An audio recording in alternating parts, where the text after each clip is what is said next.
use the exclusive Amigos YouTube channel, and so we thought we'd go around, find out what's new, ask anyone who has to leave early.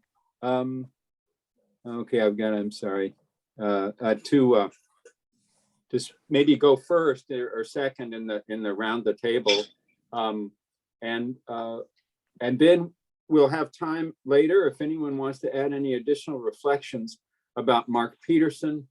I hope you saw the tribute that everybody put together, and then we'll have some time to talk a little about what's on the website and what might be coming and what some possibilities are. And if there are things that you'd like to add to this, you can use your chat feature. I don't know if you've used it before on Zoom, but you kind of noodle around at the top of your screen and you can find it and send a message, and Alexander will send one occasionally, particularly if someone has joined us and we don't necessarily want to stop the discussion right then.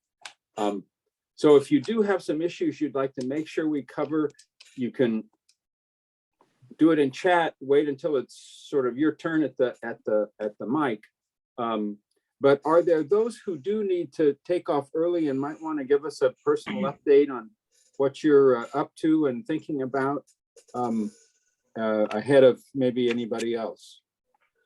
This is Diane, the non-seeing person. But I have to leave in about half an hour, or about 6:30. But I just wanted to let you know that I live in the winter very close to Nogales, Mexico, and have friends who are working with the Green Valley Samaritans who are carrying water into the mountains for those people who are continuing to cross. I cannot do that because I have a lot of arthritis in my foot, so it doesn't allow me to do that. But we feel no fear at 40 miles from the border. The migrants, unfortunately, are in large numbers unable to cross, and still coyotes are bringing them across. If you have read the novel American Dirt, a lot of where they cross into the US is right where I live. Thanks, Diane. We'll come back to you then fairly early on. And Kevin, I think you indicated you'll be leaving sometime. That's right. First of all, I'm in northern Vermont, where my computer is telling me my connection is unstable. So it may be interfered with by the Canadian border, which is not very far away. Who knows? I wanted to alert everybody, if I suddenly go blank, that might be the cause of it. And otherwise, I'm up here with some people that I'll have to get out from this little room to spend some time with in a little while. So I'll probably have to leave in about an hour.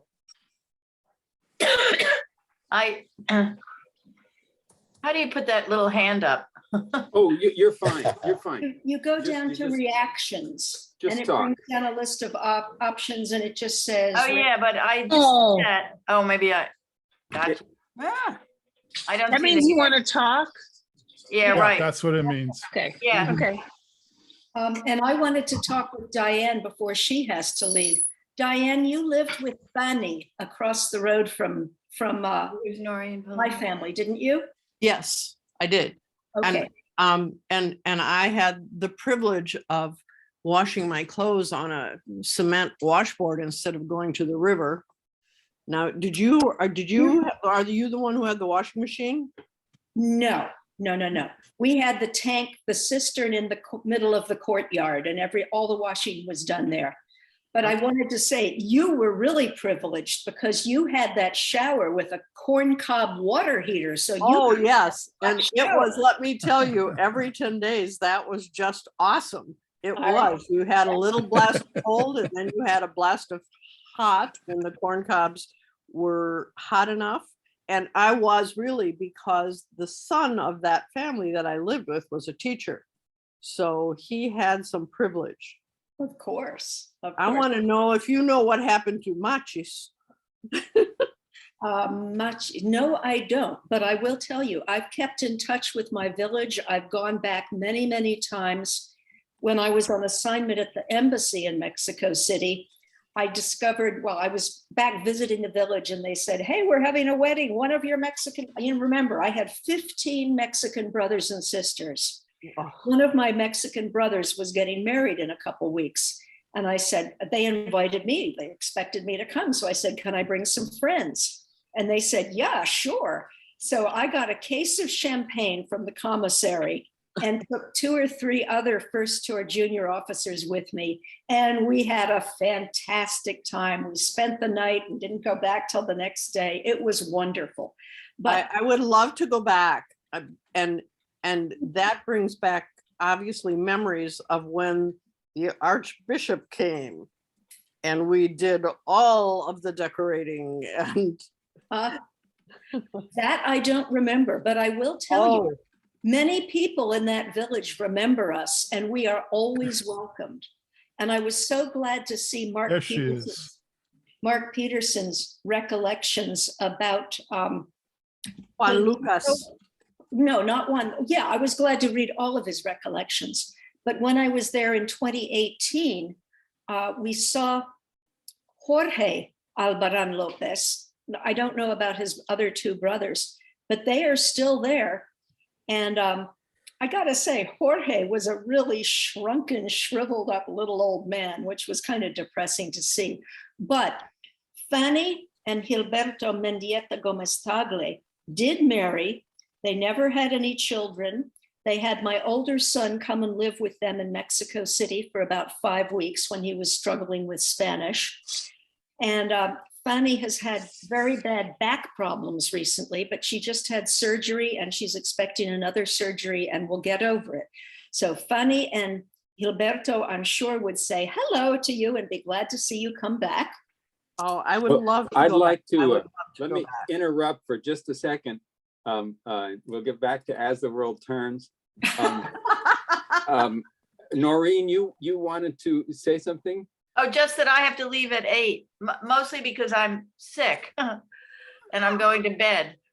But Okay, well, maybe let's just start with Diane, then Kevin, then Noreen, and each of you sort of give us an update to where you are, and then we'll go on to others after the first 3 of you. Okay, well, I spent my entire career teaching Spanish at the high school level. oh, wow. I've been back to Mexico many times, but unfortunately never to La Asunción, and I would love to go. I feel that experience changed me forever. Mhm. It changed me from a Republican, very liberal, hanging on by my fingernails. It made me question my faith. And because the priest in our village really ran the show. I think we did a lot of projects that weren't so great for La Asunción, but they were wonderful for us. We learned a lot. So I am living in Wisconsin during the summer and in Green Valley, Arizona, which is south of Tucson, during the winter. Whereabouts in Wisconsin do you live? I live in Elkhart Lake. We're having NASCAR races this weekend. Oh, great. So if you're watching NASCAR this weekend, which none of you are, it will be from Elkhart Lake, Wisconsin. Well, thank you, Diane. And thanks very much for joining today.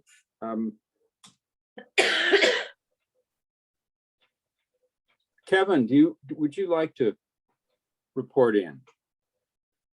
Sure. Hi, everybody. So good to see all your faces.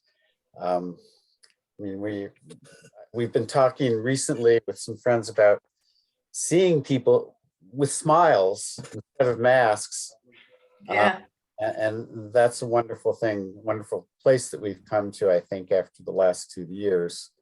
Just before COVID hit, I was in Oaxaca and also in both places. I didn't get back to Jiquipilco this time, but just before that, I came back, of course, and then COVID hit. And so any further travel in Mexico seems sort of out of the question. And it's still, I fear, is a stretch for me personally in terms of the risks I want to take. But what I have done is gone to Puerto Rico in the spring to go to a Spanish-speaking place where I also have a lot of ties. And it's a very meaningful trip to me because San Juan is still recovering from the hurricane. While I was there, the electric grid went down. It's under the control of the Fiscal Control Board that just has privatized the electricity grid, raised rates, but still not invested monies to make the electric grid even stable. What else is new? Yeah, but nonetheless, and every block has a vacant building, windows out, roofs out, but so many of them have been painted murals. They're like the canvas, the city is a canvas for creative expression. And, there's competition among school kids and artists, and the city is literally beautiful. And there's a resilience that just comes through in San Juan, and I think other parts of Puerto Rico. They've been through a lot. And, one of the reasons I felt in light of my COVID precautions with Mexico, Puerto Rico has the highest vaccination rate of any jurisdiction in the States. I think Oh, because I didn't know that. community-minded feeling about themselves, they've been through so much, unlike so many places here in the mainland. So I was very impressed by sort of how they are meeting the challenges. And you And come look at all the people. yeah, Sorry. anyway, so that's what that was my April trip. I hope I get to Mexico soon. I'm very impressed by Diane's work and other work down in Nogales on the border and what Peter and Marcia are going to try to do. That's such a important political frontier of our current dilemmas that are so many, but the border is also one of them. So thank you for those of you that are working more closely with that. Kevin, are you retired? I am, Ah, yeah, just for about the last 9 months, or even shorter. I haven't fully pulled the plug, but work. Thanks, Kevin. And if you or Diane have other things to say that you think of, just please break in. Noreen, how about you next? And maybe we could hear from Alexa and Peggy after you. Okay. All right. Well, So I need to leave before 8. Oh, Nick, that's right. So after Noreen, maybe we'll hear from Nick and then go on to Alexa and Peggy. Thanks, Nick. So things are pretty much the same for me. I'm still working at St. Benedict's Prep, which is where Peter Allgaier went to high school. yeah. So we have that. I have to say our connection is deepened with the realization that I work in the advancement office, and I work with students on their college essays. And I'm planning to go on the Keno trip, which has been, everybody knows, has been put off this, I think, 3 times, but it's scheduled for the 17th, for September 17th. And I, unlike most of you, had very poor Spanish skills, but Mexico intrigued me and compelled me to get better. And now that we're going to Kino, I've been taking Spanish lessons with a woman from Mexico via Preply. Anybody ever heard of Preply? It's an online language teaching program. So I hear a lot about Mexico City, and I'm getting better, and I'm looking forward to using them when we go to Kino. Jack, I have a quick question. What is happening with the Kino trip? What is Well, the it's scheduled for September 17th to the 22nd. Yep. Peter said in his saying that he wasn't going to be able to make the meeting tonight, that he would be sending an email out about it.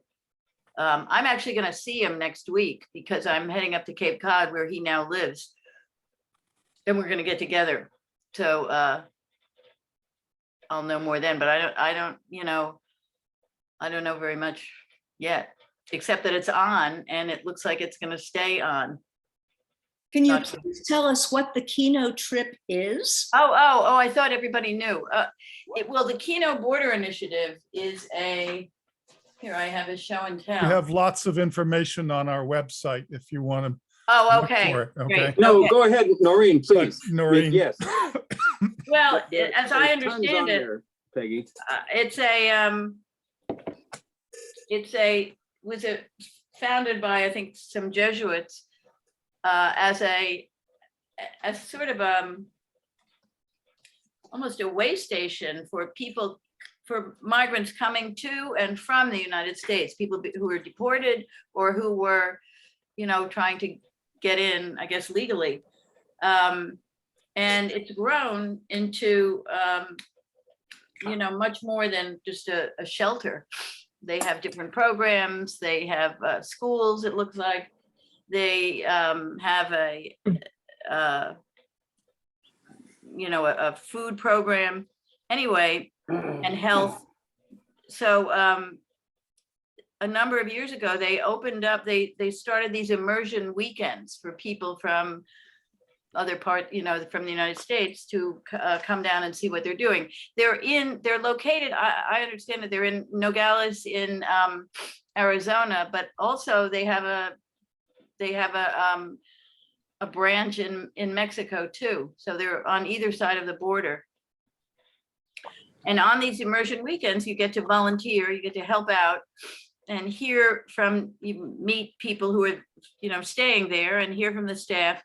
I think there's an opportunity to go to immigration court and see what that's like. So I look at it as an opportunity to get a sense of what it's like on the border and what are the needs, and how this operation, I'm sure there are many others like it, are helping out. I would just like to say that it's very ugly on the border. The border wall was bad enough, but they have put concertina wire all the way down the border. So there is really a border community. It is people living in Nogales and Nogales, Sonora. And those families used to be able to touch hands, reach through the wall. They can no longer do that. And it's a very depressing thing. Are you in, did you say that you were in Nogales? Well, I live 40 miles from Nogales in the winter. I won't go in September. I've been across the border to Nogales. I've dealt with the homeless shelters and everything that's happening in Nogales, Sonora, which is a lot of good things, but I'm not there in September, so it won't work. The wall is just ugly. I want to say that for sure. Yeah, I didn't even know whether the wall was there actually. Oh yeah, it's there. Thank you, Noreen. Sorry. No, that's it. Go ahead.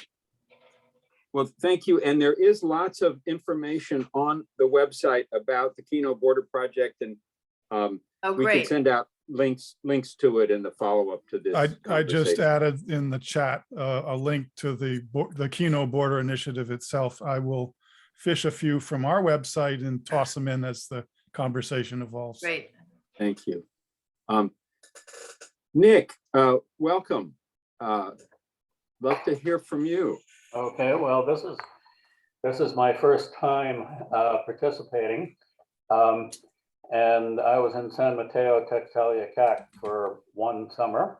It was a very interesting experience. I, at that time, spoke no Spanish, so I was very much at a disadvantage.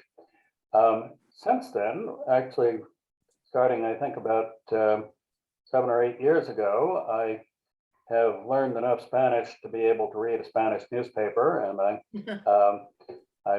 I'm an administrative law judge, and I had a hearing that went on for nine separate sessions where we had to have a Spanish interpreter by telephone, and it made me decide that learning the language would be very useful.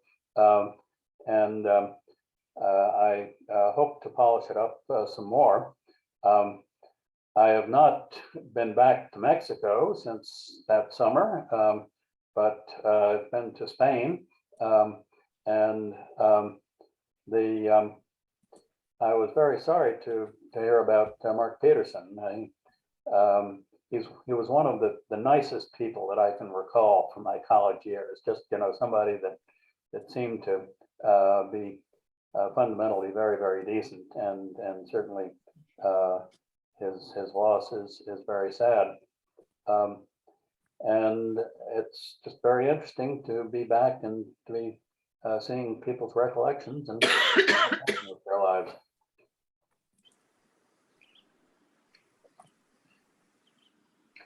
Noreen, you're muted. At least I can see you're talking, but I can't hear you. Hello, Okay. Good. Yes. Noreen. Hi, I'm Noreen the- Polio. I'm the other Noreen. Although people still spell my name like they spell yours, Noreen. And they spell mine like they spell yours. So anyway, hello, everybody. It's so nice to see people I know, and I was with, and Roger and Kevin, and was I with you, Peggy, Margaret Dennis, in Hickey-Pilco? No, We were in La Asunción, Malacatepec. right. Okay, because Peggy my and I are the roommate, only two here, I believe, from our group in La You're right. Asunción. You're And right. Mark was in our group. because there was a Peggy in Hickey-Pilco. She was my roommate. But Yes. who is Yeah, Peggy Werner, oh yeah, Peggy Werner. does she come to these once in a while? Rarely. Okay. I think she was here last year Union. for the chat, for the. I have a Zoom goal. question. Yeah.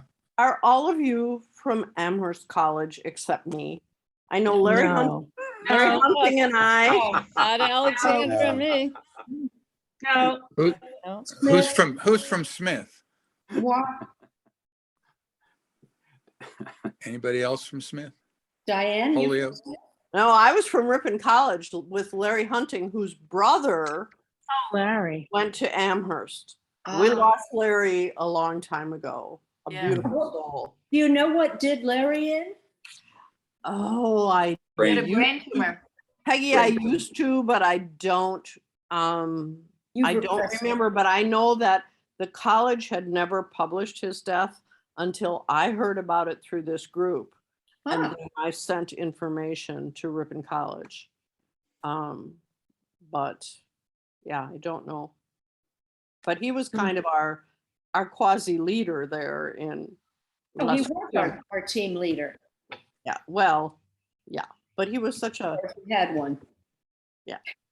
And Alexa and I are from Albertus Magnus College in New Haven, Connecticut. Aggie As- Mag. Right, Aggie Maggie. And so was Karen Highharrow, if you remember Oh. Karen. Yeah. And then Kevin, I used to visit down at Yale. Hi, Kevin. We had lots of good times together in New Haven. Yeah, we did. And I was a day hop, you know, one of those poor Okay. girls from New Haven. And I found out after about a week that that was the best status to be. Place to because be. Everybody else was stuck in their dorms. And, you know, and so Kevin would come to our home at Worcester Square, if you know New Haven. That's like the pizza mecca of the world. Yeah. But he'd come to, our house and have big Italian Sunday meals. And It was great. I would just walk over to his dorm at Yale and I'd yell up the window, Kevin, and he'd stick his head out the window. And it was a lot of fun. And then Roger, I went, do you remember Roger? I went to Brown once. You did to see a hockey game, We wasn't were it? on the crew race. And so I went for a lovely day, to watch Roger crew, and I met your parents. And so no, we're not all from wherever you asked. I forget. Amherst. Amherst. It's I think Amherst. that's where it started, Yeah. if I'm correct, at Amherst. It started elsewhere too, but Well, in Did not California, take any didn't it? women when we Yeah. were there. Amigos Anonymous. Well, Right. we're going to have an article about that. We have something already, but we're going to delve deeper into the Amigos history. There was one, as it turns out, in Seattle as well that I just recently found out about. I live in Seattle. So Was there an organization called Yale Catholics Abroad or Yale? Yes. That was, there was Yes. that, was that somehow part of the? I don't think, genesis I of- didn't come into it that way. Oh, okay. No, I actually came into it through Albertus Magnus. This is how I think I, Yeah, right. Karen Highharrow. Right. Oh, Karen. Yeah. Yeah, who was dating somebody I knew at the Yale Dramat Theater. And Oh, so- the actor that she yeah, married. Perry Yes. King. Yeah. Perry King. Yep. Yeah. This is Diane, and I'm having to leave this meeting now. But Oh, Diane. So happy to connect with all of you. And Peggy, AKA Woody, Yes. I would love to stay in contact with you because at some point there is nothing I would like more than to go back to La Well, Asunción. I've promised Fanny and Gilberto that we'll come down in February to see the monarch butterflies and visit La Asunción. So that's a deal if you can. set us- February, I'm in Arizona. I can make that happen. Let's stay in touch. Okay. We'll Brilliant. send you each other's email Please.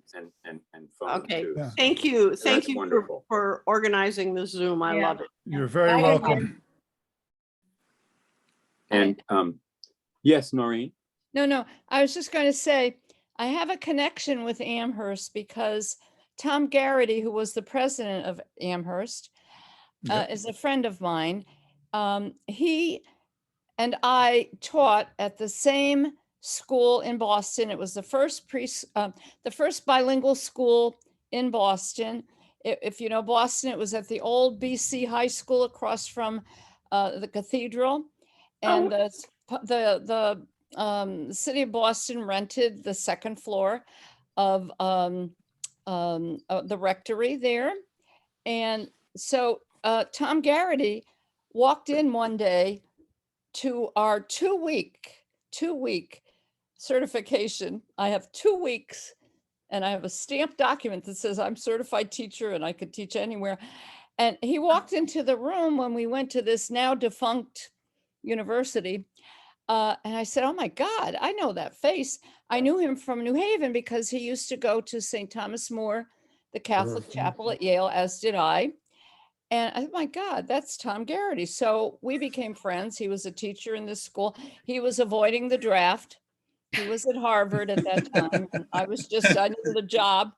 I had been a social worker for 98 Puerto Rican families. And the first school came and they needed people who had their bachelor's degree and spoke Spanish. That was it. And so Tom Garrity was engaged at that point to Adelia Moore. And so we became friends.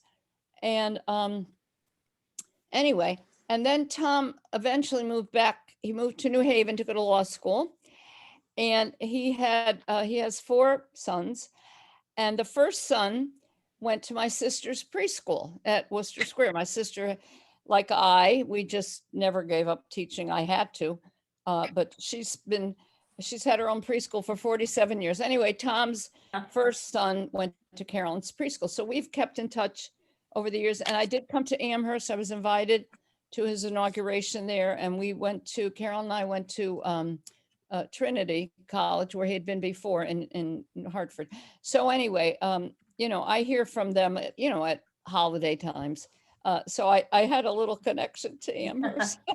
But no, Alexa and I were good Catholic girls, right, Alexa? Well, I pretty much lost it when I went to Alberta's. Well, I'd already lost it. I had never gone to Catholic school. Oh, I had. And Yeah, so me I too. went there, and the first night they tell you everything. Like, I think you had to be out of the bathroom at 10 o'clock. I don't remember, but there were so many rules. I went, are you kidding me? This is awful. But it was a very good school for me for the first 2 years, because I graduated from Newton South High School in Newton, a big school, very good school, but I was kind of a social outcast, and it was good to go to a smaller place. The education was good. After 2 years, I'm like, I got to get out of here. And I left and I went to Tufts. But Noreen, when did you teach in the South End? I taught In him, Boston? What year? I had my degree from Alberta's in Spanish, right? So my stepfather would call the superintendent in New Haven, who he went to college with, and he'd say, Tony, please get my daughter a job. She wants to work with Spanish speaking people, and the superintendent would say, but Mike, we don't have any, we didn't have any in New Haven back then. And, so I got a job in Boston in the welfare department. Like I said, What year was that? that was 1979, Oh, that late. Oh. right after I graduated in 68. And I went, Yeah, Oh, 69, though. 69, not because- 79. did I say Yeah. 79? Oh, Yeah. 69. The year after I Because we lived in graduated the house together, Noreen, in 71, I think. on Symphony Road. Yeah, Oh my Symphony gosh. Road, wow. yeah. Noreen, I was working at Cathedral Projects You're across kidding. the street in 1968 till 70. You're kidding. Oh, anyway, That's small unbelievable. world. That's unbelievable. It's a very small world. Yeah, I had 98 families. I had to visit them once a month. It was great. They fed me. I was supposed to be looking in their closets to see if there were men's clothes and all this baloney. I didn't do Welfare department. I I didn't remember do any them. of that baloney. No, and it was so nice. They were so nice. And then that's when they opened this school. It started in January, and they were desperate for teachers, and they Hmm. stuck me in a room with no books, no desks, no nothing. And I had to knock on all the doors of the publishers on Beacon Hill and plead for books, and they sent me like the 12 worst kids. Oh, who knew? From age 6 to 12. Oh my God, they were a disaster. But looking back, it was like, well, this is it. Do something. So I did. Yeah. So Alexa, you and I were in that wonderful South Yeah, End. right. Of everybody here, besides Jack, because of course Jack led Kalikslawaka the first year I was there. The second year too? I forget. The second No, year. just you and Karen. So summer of 66. And then other than that, I mean, I know folks from these meetings, but you're the only one that I know from Alberta's. So, but didn't we get to this group through the church at Yale? Yes, there's actually a page on the website that talks about sort of how these things all came together, that the CAS or CIPE, Oh, right. Spanish and Yeah. English, Yeah. Yes. would be contacted by campuses that wanted to do this, and then they sort of let us know at Amherst, Smith, and Holyoke about what was going on at Albertus and Yale, and vice versa. And then somehow we roped in Brown and got Larry from Harvard and Mike from St. Anselm's, and the two seminarians, and then the next year Don't there were forget some- Williams, please. Yeah, the next year there were even some Williams people Yes. who made it out of town. It was remarkable. And then Larry Hunting came by way of his brother, who was at Amherst, and Larry recruited people like Diane. So it was a mixed bag. It wasn't just one campus reaching out doing all this. It was a lot of things. popping, and then CS sort of put us all together. Oh, that was what was good about it. We were all from different situations and places, going to another one. And Alexa, why don't you just bring us up to date about you, and we'll continue around. Well, oh, Woody is trying to talk. yeah, sorry. I wanted to ask if anybody else on this Zoom has had contact with their villages in the last few years. And I ask because I obviously have stayed connected with L'Ascension, and I've seen how it has changed over the decades since we were there. And I take exception when people say, we didn't accomplish much of anything. I think we did, and I'd be glad to talk about it. But did anybody else keep contact? Do you have anything to contribute about your villages? So Peter Allgaier has been back to Hikipilco, and there's the beautiful photo essay on the website of Then and Now. And Andrea Nevins has stayed in touch with people in San Mateo. At least the last time we queried everyone, you and those folks, you and those two were the only ones who had. No one from colleagues, no one from Tapasco, and no one from the sixth town. I've forgotten. Hadn't somebody been to Toluca? And it must have been through the website. I don't know how else I would have I think it was known. Peter. I was in Toluca 2 years ago. Yeah, John Mudge sent us some photos, and maybe Kevin was there as well. Yes, If about the you market remember- and everything. Yes. Yeah, the market is completely different. The old Right. market that you remember is gone. It's now an indoor plant thing with spectacular glass. stained windows, all stained with glass. It's just beautiful. It is. I did that in January of 2020 after I'd been on a trip to the monarch preserves. It was just beautiful. If you're going, there's an Amherst connection with the monarch preserves, which I don't think many people understand or know about. And it caught me by surprise when I was there. The person in this country who discovered where the monarch butterflies go for the winter was Lincoln Brower. He was a professor of biology at Amherst. And he was doing the research and discovered that they went up to these high mountains in Mexico and discovered where they spent the winter. And there is a monument to him in one of the preserves.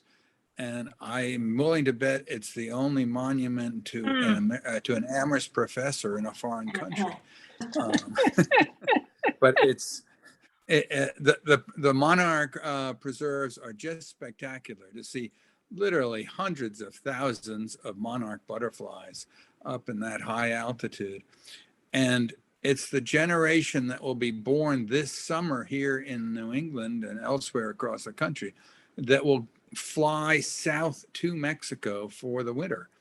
It's then the butterflies spend the winter in Mexico, and then they head north. But by the time they're up here in New England, it's the third generation. Right, that's And what I it's thought, yeah. It's that generation that then returns to the mountains. But it's a spectacular sight if you get a chance to go down and see them. And I understand, Peggy, you hope to go down. My interest in Mexico has, continued over the years. I've made several trips, including that one in 2020. This past year, one of the things that really piques my interest about the whole Latin American Mexican culture are the ruins and the ancient civilizations that were there. The Incas down in Peru, the Maya in the Yucatan. I'll be in Guatemala, hopefully in January, in Belize. But I just find it fascinating that they were having those civilizations and those constructions while our ancestors in Northern Europe were sort of living in caves. One question about whether anybody else here knew Professor Ramon Ruiz, who was at Smith College. Certainly. Okay. I was very surprised in 2010 when his obituary was in the local newspaper here. I live near Hanover, New Hampshire, and the local newspaper, basically caters to Dartmouth. But there was this professor, this obituary for Ramon Ruiz, who'd been at Smith when we were there, and he'd left Smith to go to University of California, San Diego. And there was nothing in the obituary to connect him with New Hampshire and Dartmouth. And I called the editor and said, well, Why are you did there? have this? Why is this there? And he said, well, it came across the wire services and he sounded like a very interesting person. And when I was at Amherst, he published his book about Cuba. And I've read some other books of his that he's published since, including his autobiography, Memories of a Hyphenated Man. In that, he has a chapter about Smith College and the years he spent teaching there. But I don't know. I mean, he taught at least one course at Amherst when I was there on a guest basis, but otherwise was a professor of history at Smith. A fascinating. I thought he was one of the most brilliant history professors I had in my undergraduate experience. But if you're interested in following, reading about a professor who was very liberal, teaching at Smith back in the late 60s, Ramon Ruiz. And then he went on to California and had a very successful career out there. He may have been the only liberal professor there at Smith, would you say? I don't know. Back then? He So writes about. let's continue our trip around the circle. And Alexa, anything else going on with you you'd like to cue us into? And we want to hear from Paula and Peggy and Noreen with an eye. No, I haven't. I mean, things are fine. I love being retired. But, I think the most important thing for me in this group is what living in Mexico and Calixtlahuaca for 2 summers did for me. And one, I had no culture shock going there. I had culture shock coming home. And to this day, because we got a shower once a week at the priest's house. I don't know what the deal was, but we went there once a week, we got a shower. And I want to tell you, that was 76. So that's like 54 years ago, 55 or 6. To this day, I can be in the shower and go, wow, what a luxury I have. I mean, it's really amazing. So I'm so glad that you guys have pulled this together. I was very sorry to see the notice about Mark Peterson, who I really didn't know. I met him at the second reunion, and I remember his wife very distinctly. I just can't imagine what she has gone through in the last year. But it made me think maybe of sending her a note. I mean, I don't remember any details. I just remember I liked them, I talked to them. That's all I really remember. And of all the people here, of course, I've gotten to know a few since you guys started this. But of course, Jack, I knew from the very beginning because he was my leader. And Noreen, I knew because we went to school together. And that's it for my real connections there. But, I thought when you guys said you were doing this and, catch us up and what you're doing, I'm like, oh, I don't have anything really to catch them up on. But I'm like, I want to see these guys. So here I am. And hello. Thank you, Alexa. Lovely. Is there someone who would like to go next? Roger, Paula, Noreen, Paula, you go. Peggy. You're muted still, Paula. Okay, yeah, I was on perfect. mute because That's on purpose. I live near the railroad tracks, and every time the train goes by, it's very noisy. And I wanted to keep the windows open, so anyway, hi, everybody, and especially to Noreen and Kevin and Roger. We were all in Hikipilco with Peter and Marcia Allgaier. And also, yeah, Peggy Werner, I think, went to Albertus Magnus, and Denise Kilgore was my roommate. She went to Albertus Magnus. Right. So anyway, I haven't been back to Mexico either since the summer of '67. And the summer before that, I was in '66, I was in Honduras on a program from Brown, living with a Peace Corps volunteer, which was quite an experience. And then on the way home, I stopped in Guatemala and Mexico, and I fell in love with Mexico. So I was so happy, to learn about this program and have another opportunity to go back to Mexico and to be with such wonderful people. And it is, as Alexa was saying, quite an experience, to live in a less developed country and, experience what it's like. It's, a picture is worth 1,000 words, excuse me. Right. And it just stays with you for the rest of your life.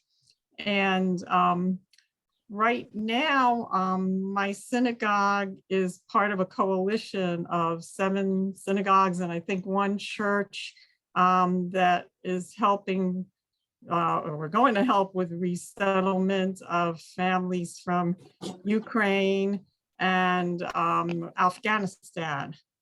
And we're working with HIAS, the Hebrew Immigrant Aid Society, which is one of the nonprofits that works with the State Department to, officially to resettle immigrants. So we have like several committees. One finds the housing, one furnishes it, one helps with education and jobs. And I'm on the fundraising committee because we're gonna, support the family until they, they're self-supporting.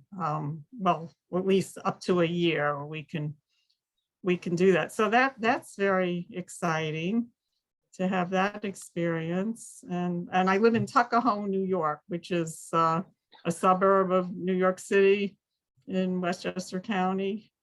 So, but it's great to see everybody and connect with everybody from Mexico. Thanks, Paula. Should we stay with Hikipilco for another minute? Roger, if you want to catch us up. A couple of things. I'm just going to say goodbye. Nick. So it's been great meeting you all and getting in touch, and it's been very, very interesting. Thank you. So long, Nick. I'll take no offense. Okay. All right.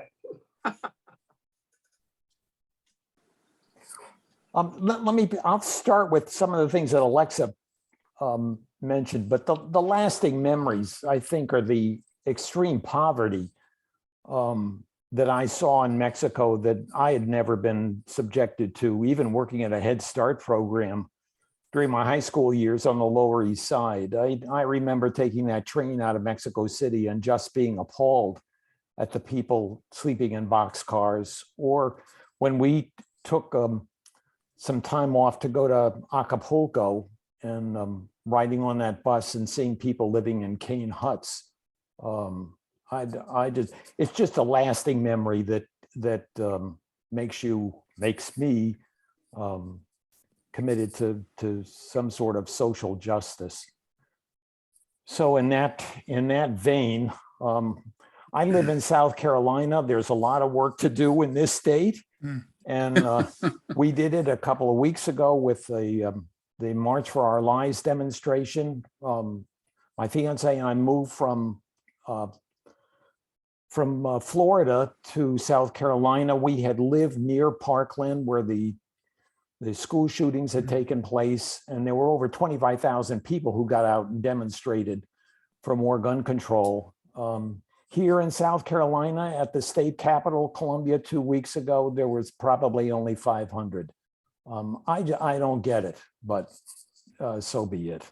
The other thing that concerns me about social justice, and Noreen mentioned, I rode all 4 years at Brown. I didn't come there as an athlete. And one of the things that disturbs me is the lack of student rights in terms of their extracurricular activities, especially at Brown, where the president tried to eliminate 29% of the varsity teams 2 years ago. So despite over 100,000 petitions and protests and emails and so forth that did no good, they restored the men's track team, one of the most diverse teams at the university. The Title V litigants from 1992 went back to court and restored 2 more teams. There are 6 teams that remain unrestored to varsity status. I wrote a 1,196 page complaint to the New England Commission on Higher Education, complaining about the numerous violations of accreditation standards. And I've spent over 30 years in higher ed, and I've dealt with middle states and their accreditation standards. I am appalled at the New England Commission and its failure to hold particularly elite schools. I mean, Harvard, Dartmouth, Brown, Yale can get away with things that second and third rate schools cannot. And I saw that at middle states with Princeton, Columbia, not so bad, but with Princeton and the University of Pennsylvania. Anyway, there is more than a double standard. So anyway, after I failed with the New England Commission, I went on to the Commission on Higher Education Accreditation and submitted a lengthy complaint against the New England Commission. And I failed there, but I do not understand how an accrediting body can fail to uphold the health and safety and participation of varsity athletes and letting them have some sort of voice, let alone the discrimination that goes on, the gender inequities and suspicious gender lack of racial diversity and ethnic diversity that goes on, because a number of the small varsity teams that were cut have a lot of Indian, Asian participants, particularly the women's golf team, which is largely Asian at Brown.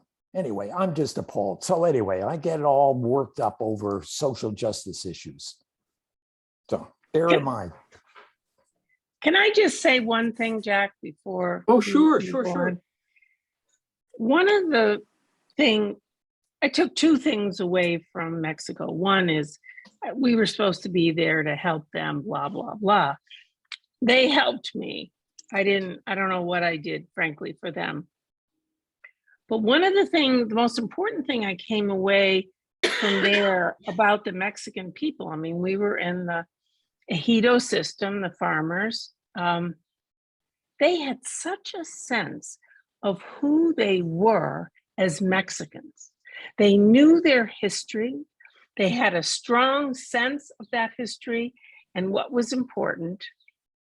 And it just struck me how strong that was. And it was something I had never been exposed to here.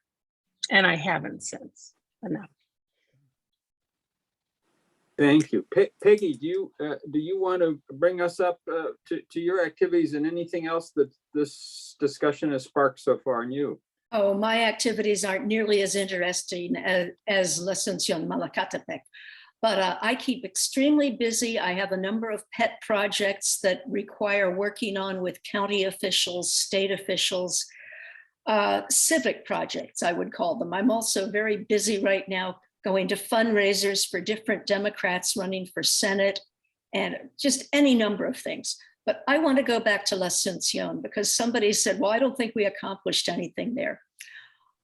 I don't know if anybody else that was there remembers, but our priest, Padre Guadalupe Vera, he told us when we arrived, you can talk with people in the village about anything except birth control. No talk about birth control. Well, what did the young people in the village Want want to talk about?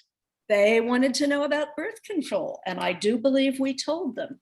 Now, I was posted at the embassy in 1975, and that was a particularly interesting time because President Echeverria had just done a 180-degree turnaround. He came into office on a platform of employment for Mexicans and no family planning.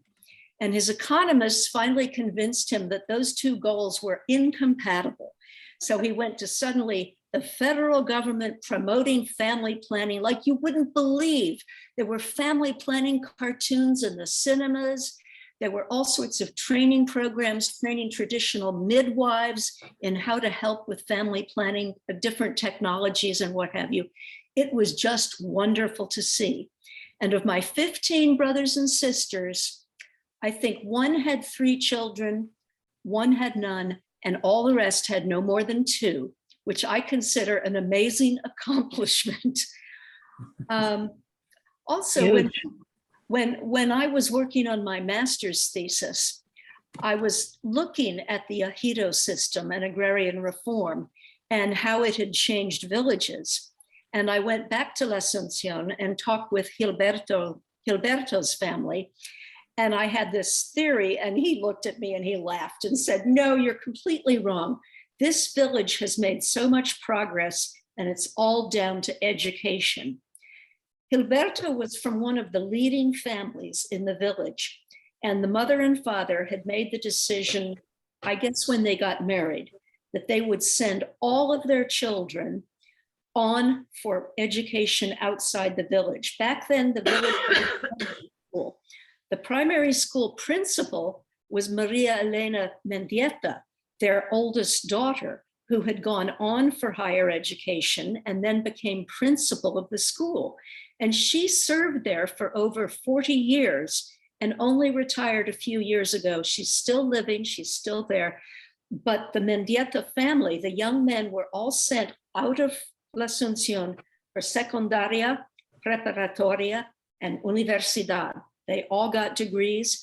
And the other families in the village, the well-heeled families, the sort of families that the whole village revolved around, saw what the Mendietas were doing and said, they're on the right track. We're going to do the same thing.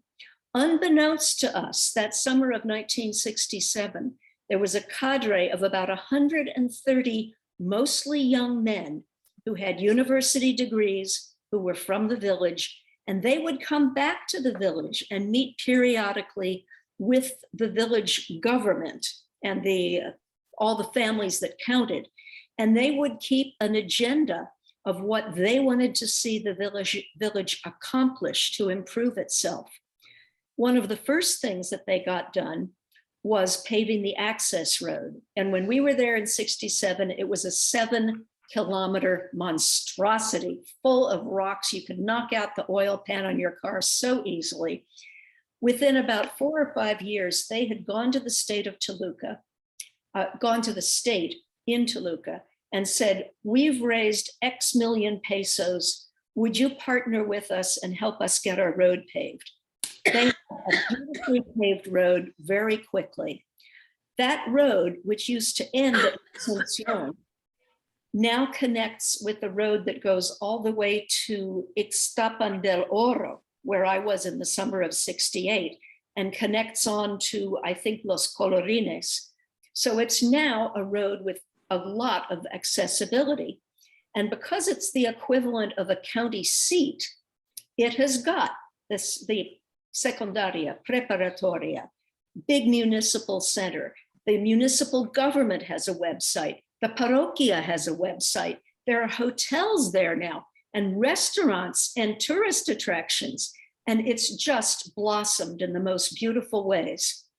Maybe the only thing physically we accomplished was something that the young people in the village had suggested to us. They said, we really need some waste cans out around the municipal square. They said they had a mercado, every Friday, when all the peasants would come in with their agricultural produce and what have you, everything that somebody wanted to sell would be there on Friday. And by Friday evening, that central plaza was strewn with trash. They said, we really need some trash barrels. Somehow or other, we were able to get a half a dozen 50-gallon drums. We painted them blue. We painted white on them that said basura, trash. I have a wonderful picture of Ed Kahn. Does anybody know where Ed Kahn is? Anyway, I have a wonderful picture of Ed Kahn's butt painting the inside of one of those barrels so that it wouldn't rust. And when we left, the barrels were put up and the municipal government organized for them to be cleaned every Friday evening after the market. And that village is That is a immaculate big deal. today. Yeah, it really helped. It was a small thing, but it was done in cooperation and at the suggestion of this crew of amazing young professionals who had an agenda about what they wanted to see for their town.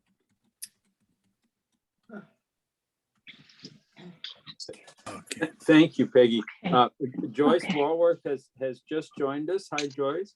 We're sort of going So- around the group. Almost everybody has said a little bit about what's on their mind or what remains important to them about the experience. But I think we still have a couple more people, and we'll ask you as well. Anybody want to go next? So I have to leave.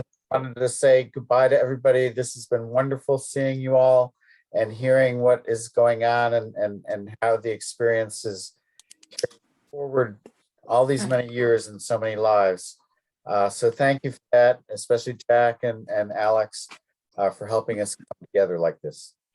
Gotta Yep, leave. I've got to run Absolutely. too. Take care, Kevin. Take care. I gotta I run have to go.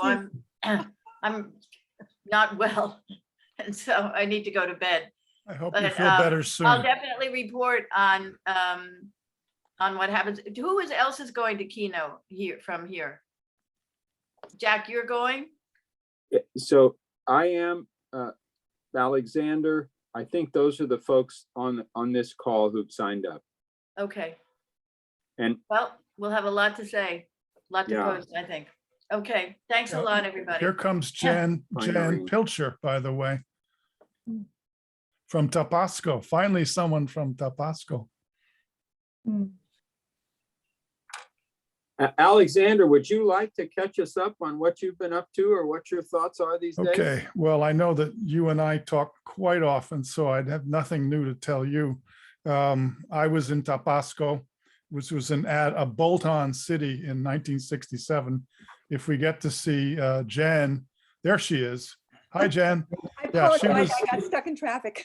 Oh, that's great to see you. She was also there, as was Katie Labrador. And we had different experiences there. I know I went on to the Peace Corps and have been a volunteer in one way ever since. And that I think the experience was transformative in Mexico. Unfortunately, I have never been back. I did serve in Brazil, and that kind of momentarily eclipsed my awareness of Mexico up until 2017, when I think the 50th reunion we had was again transformative. And I have been deeply involved with the Amigos ever since, putting up the website, working on Amigos 2 with Jack. And it's just a real pleasure to be back with people, hear their stories, and sense that that same spirit is very much alive so many years later. Locally, I have been involved most recently with the group called Braver Angels. Not sure if you're familiar with them. Their mission is to create dialogue between people of opposing viewpoints. And this usually boils down to red versus blue. Engaged more recently with a red. I'm very blue, but the guy I'm working with is very red in Houston, and we're creating a mechanism to extend conversations beyond the many online workshops that they have. I've been very impressed with this organization. They've been around for a while. I think they really took off in the first year of the Trump administration. And I think I found it a very rewarding activity. Like everyone else, I'm dying to get out back in the world again and start enjoying things and traveling. My wife and I were on the edges of going to the Galapagos Islands in 2020. That just got chopped. So travel hasn't really been possible. I wanted to quickly alert that a lot of the references during this talk have echoes on our website, and I have sought out the links for them and pasted them into the chat. So if you're interested in learning about Kino, if you're interested in learning about Hikipilco and the return trips there, just browse through there. I'll also save the chat so that you can, will alert via email where you can find it, as we will also do with the recording of this meeting for everybody who couldn't make it. As Jack said, we have our own YouTube channel and you can listen to it there. I'm very pleased to see Joyce here and aware of her work in Portland. And I think that pretty much wraps up what I have to say. Oh, a few quick words. Jack and I have a lot of good stuff coming up on the website. We're doing a fantastic article on pulque. Anyone remember that stuff? Yes. Okay, everyone lights up. Yeah, there are some guys enjoying a mug or two of it.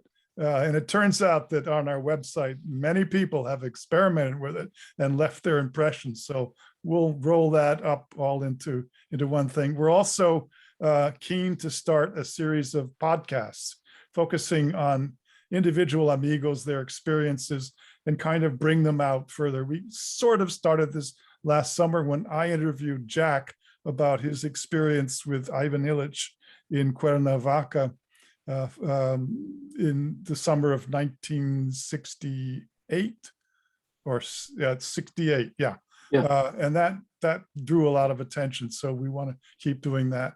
And we'll just keep going. I want to thank everyone who chipped in and supported the website.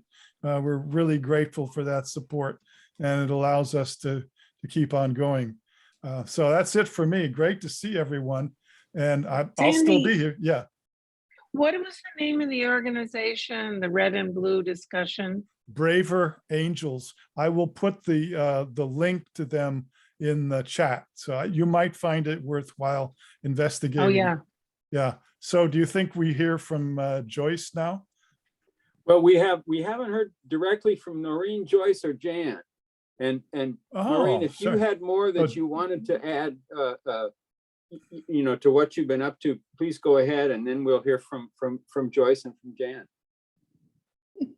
Can you hear me? Yes. Okay.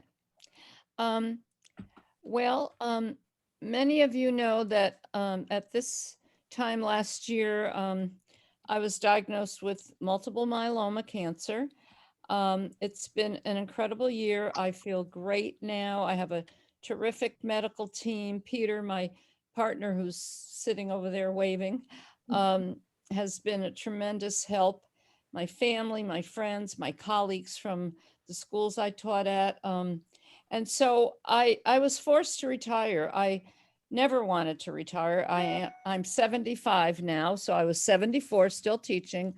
And all my friends were retired teachers, and they were dying for me to retire so I could go to lunch or something. So I just didn't see that as I can go to lunch on Saturday or Sunday. I don't have to go like in the middle of the week.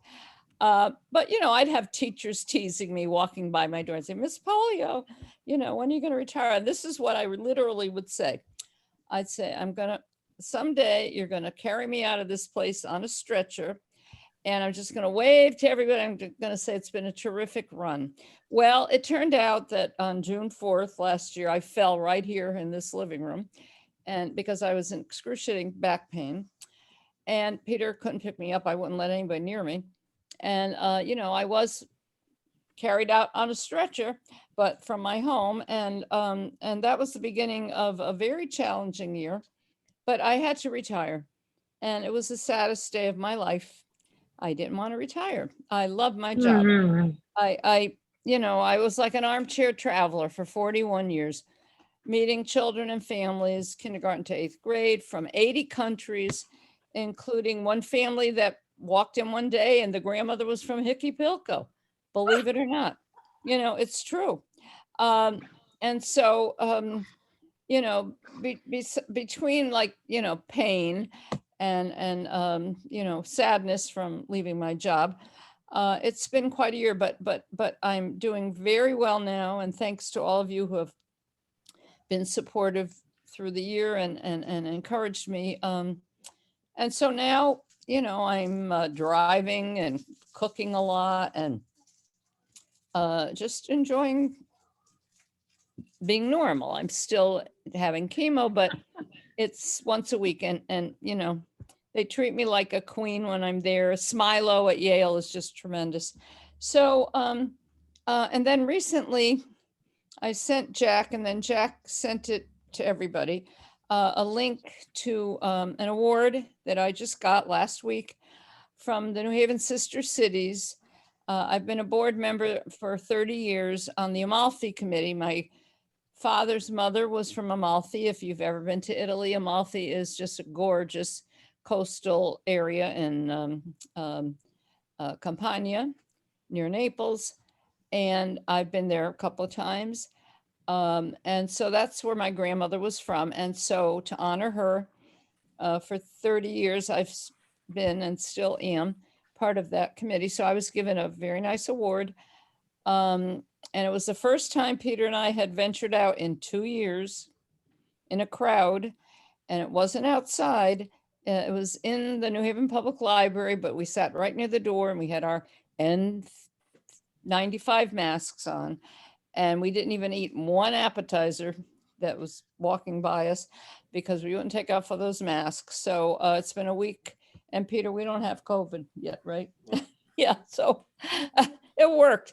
So it's just nice, you know, you're all experiencing this, you know, finally, we can get together. We can in little groups. We still meet outside because I'm very compromised with my immune system. So, but it doesn't stop us from visiting with people and enjoying the fresh air and it's, oh yeah. And then Peter just reminded me that I might send this picture to Jack at some point, but the University of Connecticut at Storrs was the first university in the United States that had a degree in puppetry, which started 50 years ago, and they're celebrating their 50th year. Really? Oh yes, it's tremendous, tremendous. And they have a museum of puppetry. Now I got my 6th year at University of Connecticut, but I just zoomed in and zoomed out. I never stopped. So I went on the last day of the only exhibit in the whole world ever on Puerto Rican puppets. It was tremendous, tremendous. And those of you who know Puerto Rican children's literature, you know about characters like Juan Bobo and the books of, oh my God, Alma Maria Flores, I think her name is. Anyway, these puppets, you know, came alive at this museum. It was phenomenal. And so,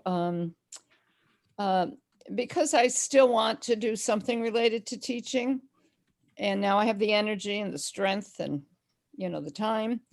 For many, many years, I used puppetry and scripts. And if you know Reader's Theater, which is very, very basic, you know, drama.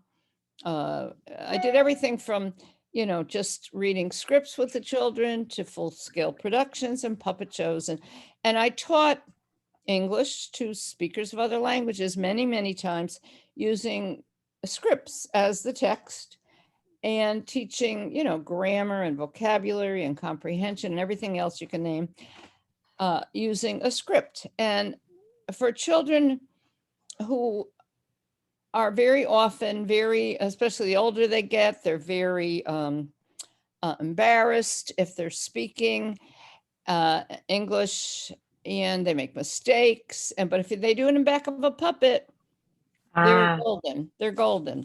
And so and for kids that really didn't want to come to school and they were bored, oh my God, they'd race toward my classroom, and I'd have to stop this big, horde. And they'd say, Miss Polio, did I get this part or did I get that part? And they'd have to prove to me by writing why they would be the best Little Red Riding Hood or why they would be the best Juan Bobo. So they had many, many opportunities to listen, speak, read, and write, which are the 4 tenets of teaching ESOL. So anyway, I want to still do that. So I have a room here. Maybe our next meeting, I'll sit in the room. At the moment, it's not organized, but I have my delightful little puppet theater that was given to me by one of the families who didn't want it anymore. Many, many puppets, many, many scripts. And so what I would like to do is to video, which I have done in the past, video some puppet shows and to be distributed to all the kids in New Haven who are English language learners, which is about 2,000 kids, but a lot of them are in high school and maybe they won't be interested. Maybe they will. I don't know.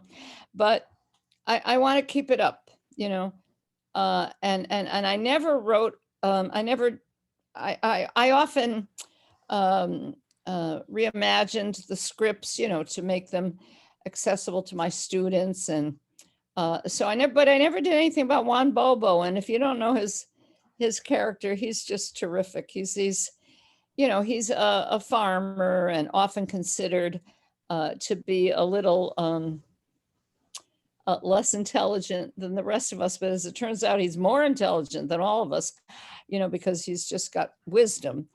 And so I think I'm motivated now to start in the summer and then contact, my former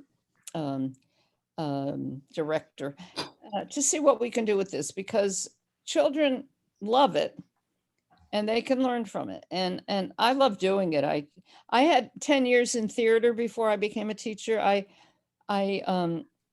had sewn. Alexa, you might be interested in this. I remember you. My senior year in college, I didn't do much studying. I sewed for a year with Pat Konopka. Pat Konopka was another student. Remember her? God, one of my best friends there. Oh, okay. Well, she and I spent our whole senior year sewing. So we had a rack of clothes and we had a little store in Madison, Connecticut, where we sold our wild, designs. And I always loved to sew. And so I'm amazed that my dear mother, who'd been saving money all her life to send me to Albertus Magnus, where, my cousins had gone. It was like, oh my goodness, my daughter will go to Albertus. She was great. She knew that I was slaving over a sewing machine and she accepted it. That's what I like to do. And so when I went to Boston and I had those 98 Puerto Rican families, then I was in the cathedral school, teaching in the bilingual department. After 2 years, I couldn't take that anymore. And I started knocking on the theater doors in Boston. Well, most of the theaters were serviced by the students who were in the theater department. So they didn't want me, but the opera company did. So I worked at the Opera Company of Boston for 10 years. In the corner, in the corner, first making dirndl skirts for like the Russian chorus, and then I'd work my way up to this and that, and finally, my favorite job was making hats. I was a milliner, and I worked backstage. I was wardrobe mistress, and then they decided after a few years that it was too expensive. If you know Boston and you knew Sarah Caldwell, who was the conductor Oh my God. of the opera company, she wasted more money. Oh my God. I was the shopper for the opera company for a couple of years, which meant that about 10 times a day, I would get in a cab and go from the North End, which is where I lived, and we had a great costume shop there across from Regina's Pizza. I would go to the combat zone, they called it, and crawl over some poor derelict people and get to these stores, these fabric stores. And I'd open the door and they'd say, "Do you have cash?" And I'd say, "Well, yes, I do." Yep. I had thousands of dollars worth of cash in my boots. because they would not accept checks. They wouldn't accept anything. And it was, oh my God, it was something. So anyway, and then I came back to New Haven because the opera company decided Sarah Caldwell was just like spending too much money, and they rented their costumes. And I worked at Yale at the Rep and Long Wharf and the Shakespeare Company. And I worked in New York, and I made hats for the Barnum and Bailey Circus. Jesus So I Christ. had this experience, okay, that I loved. I loved it. And then I got tired of having to work every single holiday. If there's a show, the show must go on. They didn't care. You know, you never got, oh, it's terrible. Yale treated you like, you know, dirt. I mean, we never got overtime. We didn't have a union. Oh, it was ridiculous. I was sick of it after a few years. And so that's when I put my little foot in the door, because I had those 2 weeks certification in Boston. And I got my job. Okay. But I missed it terribly. And that's when I started to incorporate drama and theater and costumes. And it didn't have to be elaborate. You know, if you stuck a hat on a child, oh, they were very excited. You know, so I got that. Well, I haven't gotten out of my system yet because I want to keep doing it. But that was my experience with theater, and I continued it with teaching, and the kids loved it. They learned a lot. I loved it. I never got bored, and so Jack, that's what I hope to do for another 10 years. Why not? Jack, Yeah. I've got to go. The dog calls. Okay. But thank you so Brother, much. Thanks. You Bye, can watch Roger. the videotape later and see the last presentations. I will. Thank you. Good to see Bye. you. Bye-bye. That's it. I think I've said everything. Thank you. Thank you, Noreen. Well, can I just say, sure. that was a lot, Noreen, and thank you very much. And blessings with your health. It Oh, I have makes us one more sorry thing. we didn't see that. We didn't see the plays and stuff. So, Oh. I can send them to you. oh yes, please. So Joyce and Jan. Joyce, how have you been, and what's new? I'm going to be very brief because I know everybody's tired and you've been here a long time. I live in Portland. I've been here since I returned from the Peace Corps, which was back in 2010. I went from 28 to 2010. I was 61 and I was an education volunteer. And that, in a sense, changed the trajectory of my life because I'd been a teacher. I was teaching learning disabled kids and attention deficit kids in a private school. And I made the switch and I went to South Africa for 2 years and 3 months. And You were in the Peace Corps in South Africa? The Peace Corps in South Africa, sorry. In the northern part of, I was in the province of Limpopo. Education volunteer, we did a lot of different things. You do many different things over a 2-year period because you think of new things in 6 months and it changes. But when I was there, my sister who lives in Portland wrote me and said, don't go back to North Carolina where I'd been living, move to Portland because, well, among the reasons, because Portland is a resettlement city, has an arrangement with Catholic Charities and resettles asylum seekers and immigrants, refugees, immigrants, asylum seekers. And so I came back. I actually thought, well, I speak English, but I'm not sure how to really teach it well. And then I went off to the School for International Training in Brattleboro called SIT and studied TESOL, teaching English to speakers of other languages. And then I went and taught at Portland Adult Ed for 10 years. And I recently retired. But we've had, as I probably have mentioned, many, many asylum seekers. I mean, the Somalis were there a long time, Iraqis, Somalis, but then the African, from the continent of Africa, many, many different countries, asylum seekers came. So for a year, I had students from Rwanda and Burundi and the DRC, and then another year from Angola. And then, of course, interspersed with people from different countries. And now there are a lot of Angolans who have come, and I volunteered a little bit this summer because they were all living in motels. They were housed in motels, but were not able to go to any kind of school. So a friend of mine organized some English classes for them. And they, as you can imagine, have terrible stories of how they got here and what happened to them. And the women wanted to talk about the abuse of women that I'm sure you're completely aware of or can imagine. So my students have had terrible stories, and Maine treats them pretty well. We have a Democratic governor who's responsive to immigrants, but there's the divide that one of you was talking about. Portland, Maine. Oh, Portland, yeah. Yeah, Portland, Portland, Oregon. Maine. Got it. Got it. Got Well, the Somalis were there so long ago, right? Yeah, right, and have embedded themselves into the community pretty well. Though their kids have a lot of trouble. You know, the children wanting to be rejecting their parents in certain ways, getting into gang kinds of issues in school. So we've seen it all.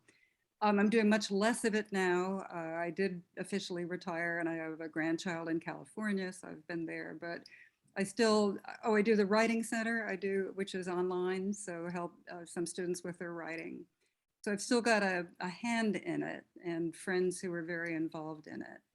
It's not going away. We have these asylum seekers, though, if politics being what they are, they're maybe being more restricted. So that's what I'm doing. Joyce, is some of this in immigration court, or are those issues settled for most of these folks? No, they're not settled at all. Yeah. There are a lot of lawyers who do pro bono work, but the acceptance rate is low. I mean, that could be 20% of people who finally get a hearing, and then they go elsewhere. They have to leave. So the rate is low for the asylum seekers. So that kind of does it for me. I do a lot of music. I have a nice life here in Portland, Maine, but the world is, I was riveted by the hearings this afternoon. I couldn't believe it. And so, you know, those kinds of things are on my mind. I know they're on your minds too. But so that's me. We have to keep doing this, Jack. Yeah, that's great.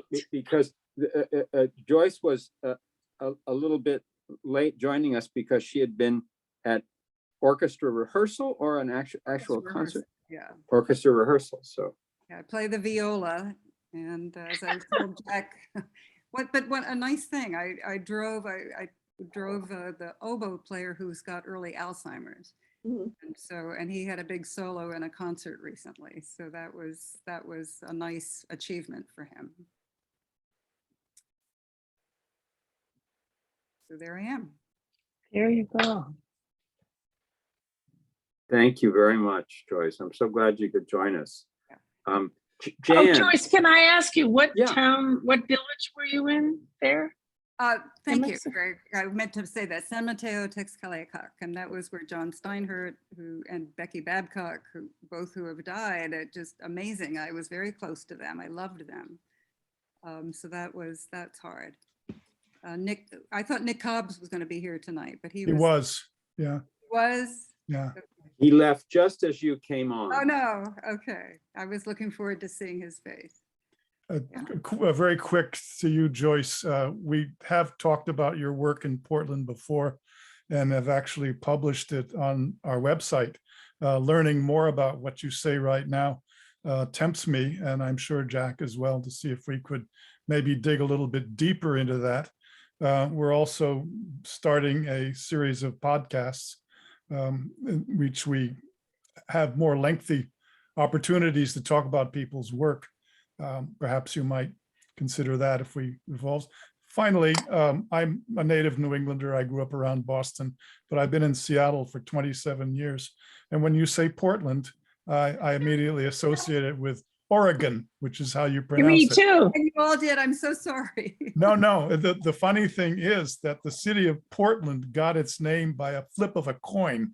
There were two people who had the power to decide. One was from Boston, the other one from Portland, Maine, right? Of course, there's the Portland, England that we all defer to, right? And of course, it turned out to be Portland. So little anecdote there. Thank you so much for that great report. Can I just ask, it was Yes. Roseanne McCarthy in San Mateo? Yes, She was. yes. Roseanne was there in 66. Tay Right. Gavin was there in 66, yeah. And I she was was there the person that got me interested in Emerson Eagles. Ah, wonderful. Yeah, she's contributed a couple of things to the website.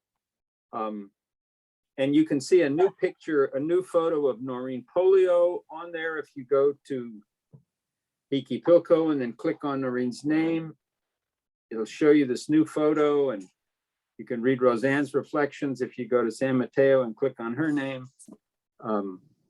And Jan, how about you? Yeah, well, I haven't been very active with this group, and I apologize. I want to thank those of you who put this site together. I always read it, even if I'm not writing things, and it's been really enjoyable. I'll be really brief because we're getting late. I'm from Denver. I returned to Denver not long after being at Mount Holyoke. And in 1967, I went to Pasco, and I was there with Sandy and other people. And I was so saddened to read about Mark Peterson. I mean, and what a tragedy, his own death. I just blew me away. I just read that like the night or two ago, and I read his memory of his time that summer, and it so resonated with me, and it provoked all these thoughts, which I've been thinking about since then. This is the value of your website. Thank you. So like him, I caught a bus. I flew from Denver to San Antonio. It was my first time out of the United States. I was 18 on the verge of 19 years old. I've been a sophomore at Mount Holyoke. And I got on a public bus. I'd never been out of the country before. My parents had never been out of the country before. I was the only gringo on the bus. I went all the way to Mexico City. The bus broke down at least 3 times. And when you were riding in it, you could see the slats and watch the highway going down. We had to get out and push the bus twice. And it was filled with chickens and all kinds of things. It was a really third world experience. It was very exciting. And I didn't speak Spanish that well, but by the end of 3 days on the bus, I was dreaming in Spanish.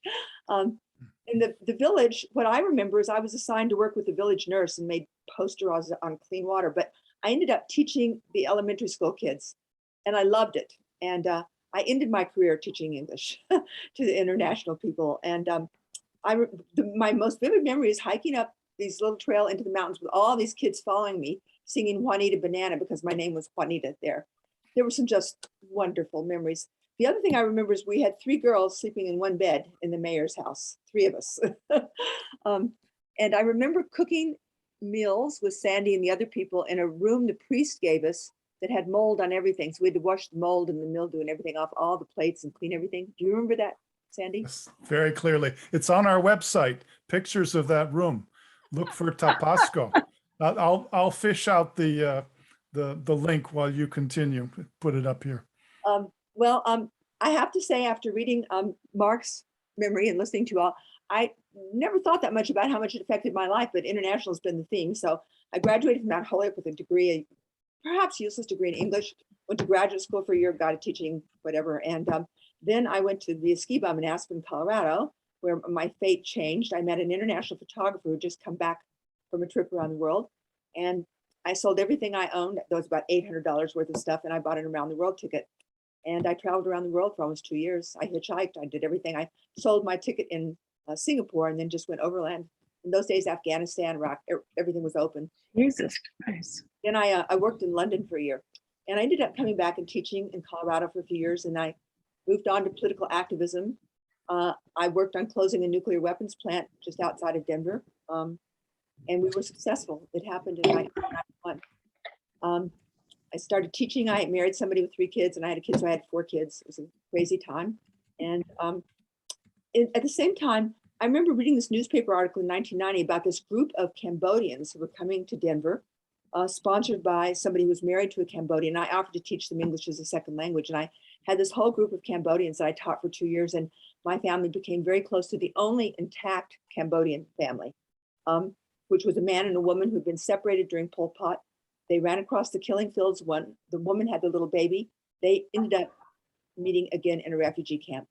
They came to Denver with 3 more children. It was just very touching.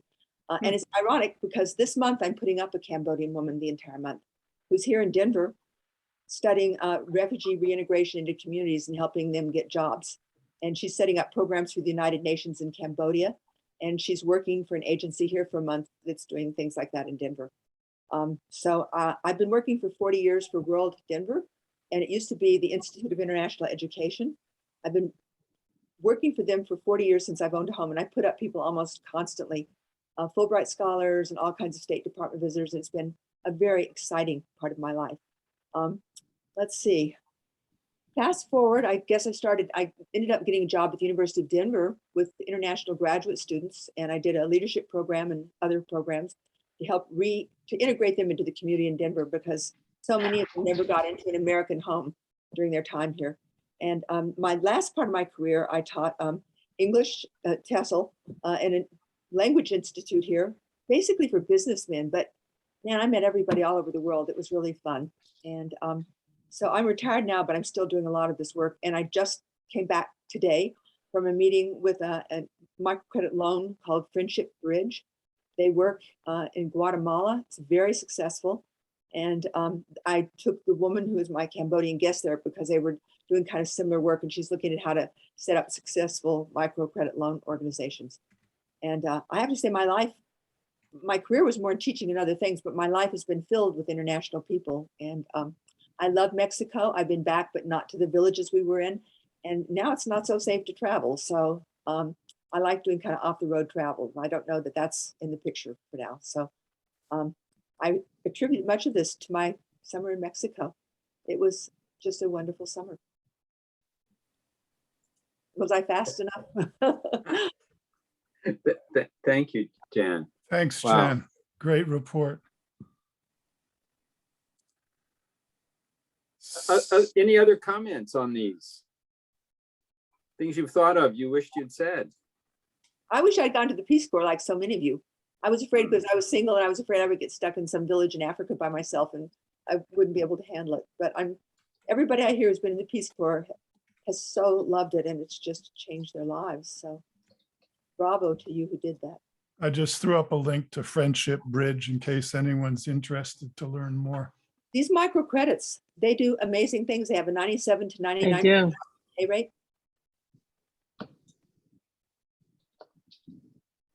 You know, I gotta say, I didn't expect to spend 2 hours. I thought I would just stay a while, but I'm so glad I came tonight. Thank you, everybody. And Jack Yeah. and Sandy, thanks especially. You guys are wonderful. Thank you so much. Well, we can Well, open I that hope that Thursday people night. will, sorry, go ahead, Noreen. Oh, I was just going to add that one of the greatest accomplishments of my life is that Peter Noon, my partner for almost 30 years, who was trained as a painter and had a graphic design field for many, many years. I finally convinced him, after nagging him for years, to go with me to Mexico. He didn't want to go for a different, for a variety of reasons. But we went about 3 summers ago, right, Pete? He's sitting here, and he'll say hello at another meeting, but some of you have met him. But anyway, so we finally went. He loved it. And we stayed in Mexico City. Now, I had been to Mexico City, during those 2 summers that I was in my village, but I hadn't been back to Mexico since. And I hadn't spent that much time in Mexico City when I was in Jiquipilco. And so I'm just so happy that Peter was able to experience the beauties, the art, the culture, the food, of course, food of Mexico. And he was struck, just as I had been in 1968 when the Anthropology Museum first opened. I never forgot that experience. And he was struck equally with the incredible pieces that were there. And so, and he climbed the steps, up the Temple of the Sun. And I just waved to him from down at the bottom, but he truly loved the experience, and I was so happy. And I hope we go back again. No human sacrifice. Oh, no human sacrifice, he just said. That day. I have an addendum about Mexico City. Bicycling has become much bigger in Mexico than it was in the 60s. And now the Reforma The main drag is closed off every Sunday so that bicyclists and pedestrians can bicycle up and down through the heart of Mexico City. It's wonderful to see. Good And advertising, Mexico City. Oh, sorry, yes.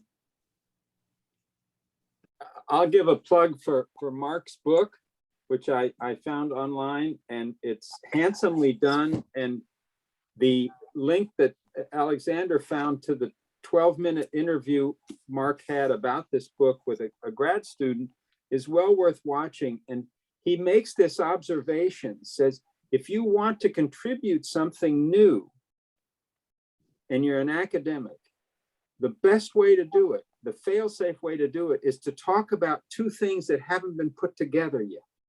And so he talks about how Galileo, not just through mathematics, but through poetry, comes to understand the world in his new way. And it's an interdisciplinary study. And it's worth watching this 12-minute interview with Mark just to sort of hear him think out loud about how you go about an intellectual enterprise. And I thoroughly recommend it.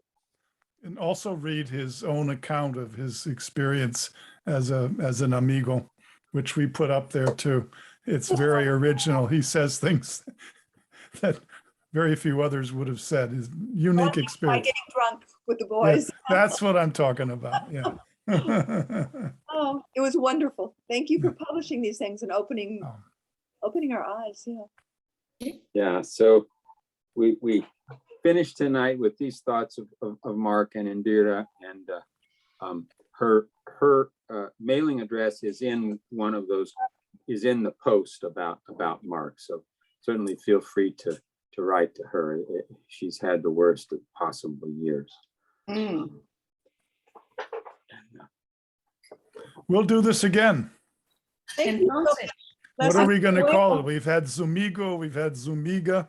Maybe it's Zoomig X. Who knows? A financial question. Do you need Yeah. some more contributions? I don't know if I ever made one or not. Shall we make them to you? Always welcome. Yeah. And I will send you private email about that.